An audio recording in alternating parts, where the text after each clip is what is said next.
Hello and welcome to this second video in a series of 3, and this video is all about how you can use some of the creative finance strategies to fund all of your property purchases. So my name's Simon Zutshi. I've been investing in property since 1995. I've been teaching people like you how to be successful investors for almost 2 decades. I'm the author of Property Magic, the Amazon #1 bestseller, and I'm the founder of the Property Investors Network, which is the largest property network in the UK. Now, in the first video, I was sharing why I believe now is the very best time to be using other people's money to fund your property deals. And there are 2 fundamental reasons. First of all, inflation is at 7%, Bank of England base rate is 1%. That means anybody who's got money in the bank, either their personal account or their business account, they are net losing 6% per annum. That is not a great situation for them. At the same time, we've got lots of landlords, more landlords than ever before, who are starting to sell up some of their properties. So some great opportunities coming to the market. And if you know how to find great deals and you know how to fund those deals, this next 12 months could be the year that you massively step up your portfolio. I want to imagine what it would be like if 12 months from now, or even 24 months from now, you had enough property to give you the income to completely replace what you currently earn. So maybe you're working in a job or you've got a business, you're working really hard. How would it feel for you and for your family if you didn't have to do that job or you didn't have to run that business because you had passive income coming in every month for the rest of your life as long as you own those properties? How would that be for you? I'm sure you agree that would be pretty amazing. But how do you actually make that happen? Now, as someone who's already got investment properties, you've probably invested the way I did when I first started, in that I bought a property. Actually, my first one was with no money because I had no money. But my second property, I put a deposit in, I moved into that, I lived there with some of my friends, and I rented the first house out. And then slowly over time, as I saved up money, I was buying more and more properties. And that absolutely worked. It gave me a great start, and maybe it was the same for you, but the problem is it takes a long time to build your portfolio. But as you're gonna see in this video, and I want you to really understand this, well, actually, if you start using other people's money, you can massively speed up the process of building your portfolio. I don't know how long you've been investing, but assuming you've been doing it for a period of time, I have clients who, when they understand how to use creative finance properly, what maybe they've done in the last 10 years, in 1 year, they double up their portfolio. So imagine that. Say you've been investing 10 years, you got to a certain level.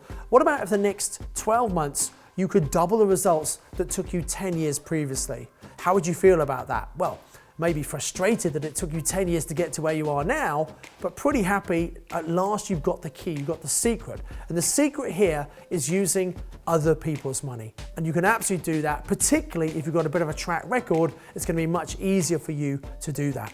So there are a number of different ways of using creative finance. I just want to touch on some of them briefly in this video, just to stimulate your thinking and get you to show that maybe there are different ways of investing and actually you don't always need your money. So the first one is a strategy called rent to rent, where actually you're not really going to buy the property, you're just going to rent it from someone else. Now, a lot of people think this is a new strategy. One of my favorite hobbies is skiing, and for many years I've been skiing, and one of the things we like to do, we go to a chalet where it's fully catered. It's a very English thing to do. France is full of catered chalets, and the people operating that chalet, well, guess what? They don't own that building. They rent it from the owner for the year, or sometimes 20 weeks for the season, and then they break it up into individual weeks and rent it out to holidaymakers like me, who pay a lot of money to go and have a great week skiing and have it all fully catered and have a lovely holiday. And they make a profit because they pay the landlord a certain amount of money, they rent it out, and they've got to pay the bills, they've got to pay the cleaning, they've got to pay the chef, all those kind of things, but they still make a really good profit by using that property in a different way. Now, I'm not suggesting you set up a ski chalet, of course, but maybe you take a property on and you rent it out in a more effective way than the owner. Maybe you do it as a HMO or serviced accommodation, which is short-term lets. So you get a much higher rental income you pay the owner, and so you're getting really good profit coming in. So this is a way of not really using much money to do this because actually you don't need to put in a big deposit, you don't need to get a mortgage. So therefore, just a couple of £1,000s often is enough to get one of these, and you can put that on a credit card. So you're using someone else's money to fund it for you. And because you're getting such a high cash flow, you can quickly and easily pay that debt back. In fact, there are commercial finance brokers who will lend money to you if you have a property company. It can be a completely brand new company, and they will lend money to you to cover all the costs involved in serviced accommodation or in an HMO, like your furniture, etc. And so you don't need to use any of your own money because you can use other people's money. So creative finance strategy number one is using rent to rent. Now, rent to rent is great. The only problem with that is that you've got to give the property back to the owner. Now, a better strategy than rent to rent is what I call purchase lease options. So it's very similar to rent to rent. You pay a guaranteed rent to the owner each month. You then rent it out and make a profit each month. But also you have this option, this right to buy the property at some time in the future. Now, you don't have to buy it if you don't want to, but not only do you get the benefit of cash flow coming in, but also you get the potential capital growth.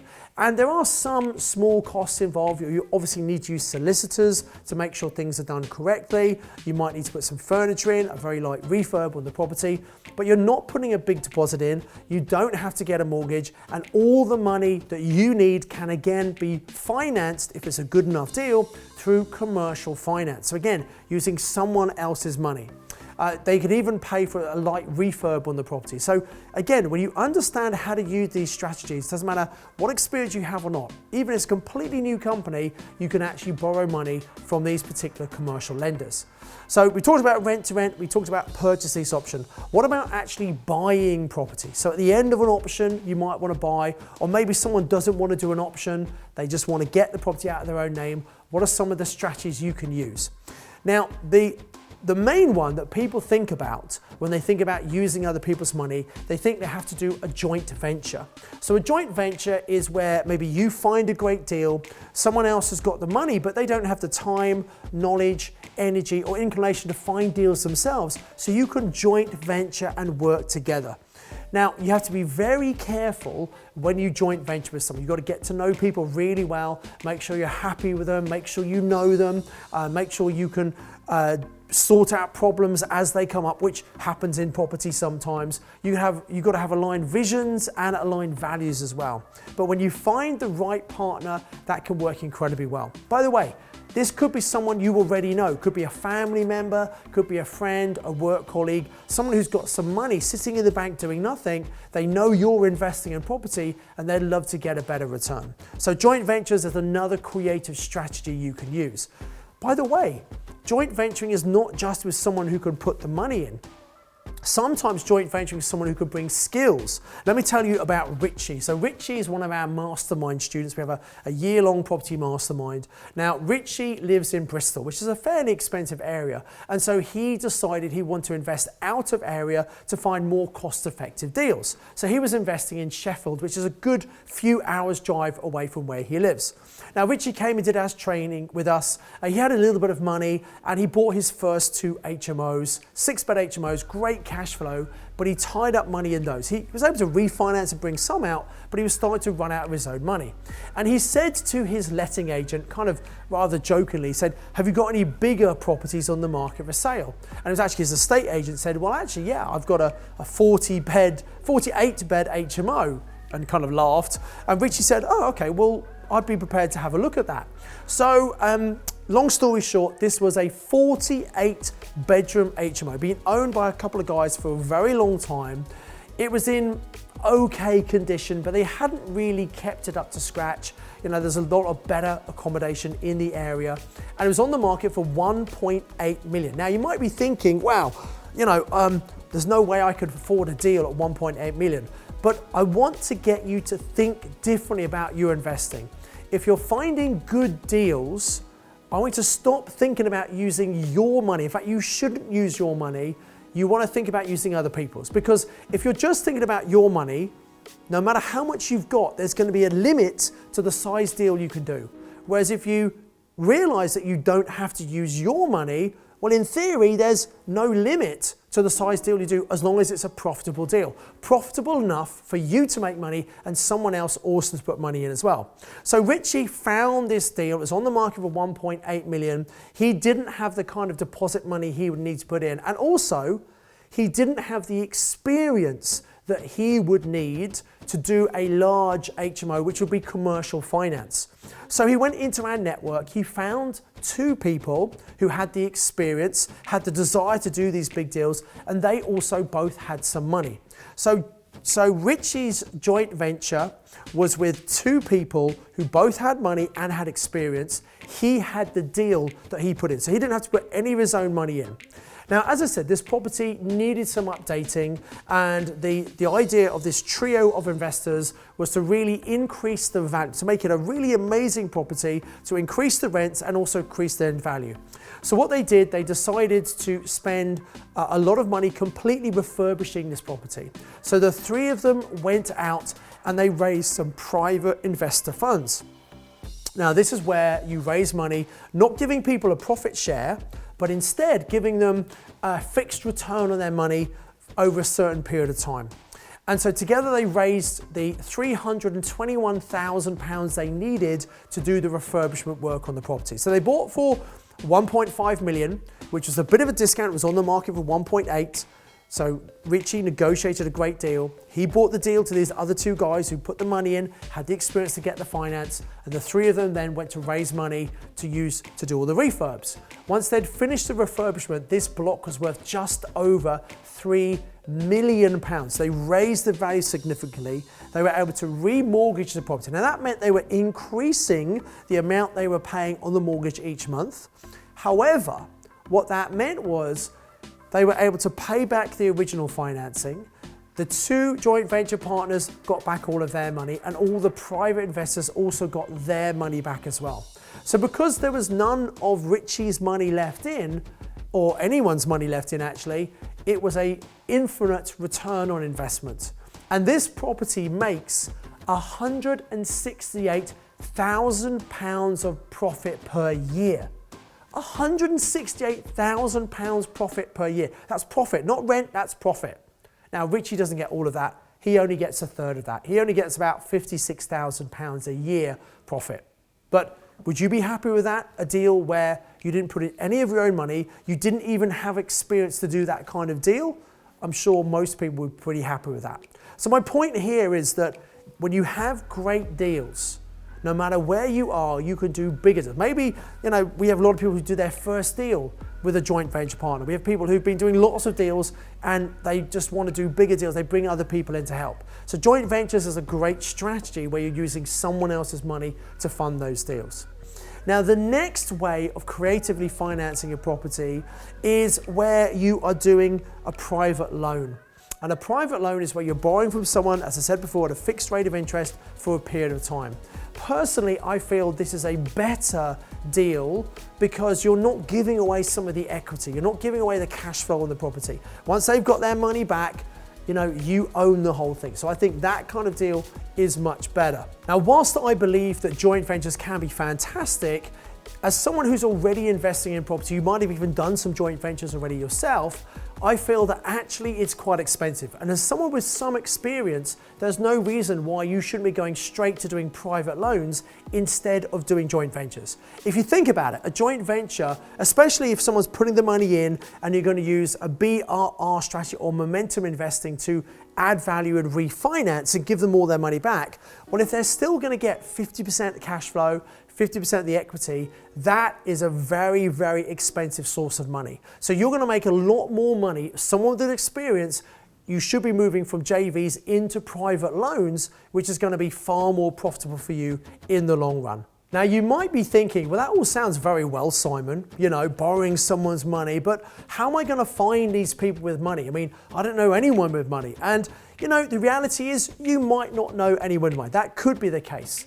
However, what I think is probably more likely is there are people who you know lots of people obviously, and some of those people might well have some money in the bank. The problem is you don't know that because in this country, it's not seen as etiquette to tell people what you've got. So most people are quite private and they don't like to tell people they've got money because they're worried about people coming to try and get their money.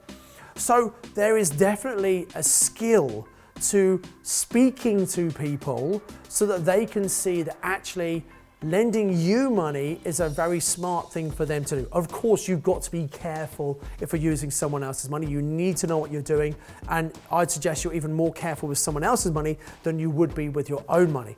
But assuming you're going to be careful, assuming you're doing this ethically, I promise you there will be people who you know who have money, but you just don't know they have money. So there's actually a systematic way of reaching out to people and never asking for anyone for any money, but actually attracting them to you so that they want to volunteer money to you. And as I've said, because inflation is now 7% and people are getting less than 1% in the bank, anyone who's got money in the bank right now is going to be very aware that they are losing money on a regular basis.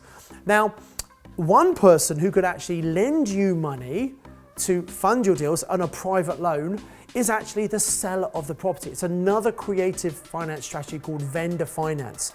So this is where someone has got a property and they're selling it because they really don't want it. They don't want to do an option, they just want to get rid of it. And they want to get the full price for the property. But you know what? They don't need all the money. They're probably going to stick the money in the bank, and we all know they're not going to get a good return there. So it could be the vendor that lends the money to you. Now, the problem with this is when you talk about these kind of creative strategies, you need to make sure you're speaking to people who've actually done these strategies personally, because sometimes people have a little bit of knowledge and they think they're an expert.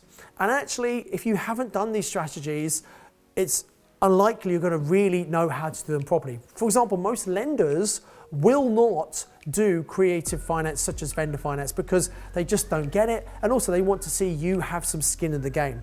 But if you work with advanced lending organizations, people who understand property such as CrowdProperty, which is one of my businesses, I have nothing to do with the day-to-day, but I'm still one of the major shareholder.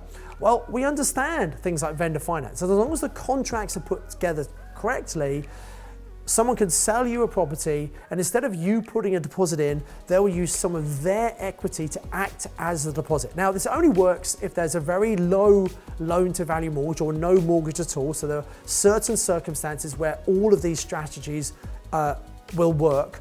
And you've got to bear in mind that all these different ways of creatively financing a property, they don't all work all of the time, but there will be at least one of them that will work on every single deal. So it's about understanding these different strategies and then knowing which is the most appropriate in this circumstance. I've personally done vendor finance on several deals, and it works really well because of the owner who's got cash. Instead of them sticking it in the bank, they can get a much better return on that money. So it's a true win-win for them and also for you. And that's what we're always looking to achieve, is this true win-win for everyone. So now you've got a little bit of an understanding about how this creative finance strategies work.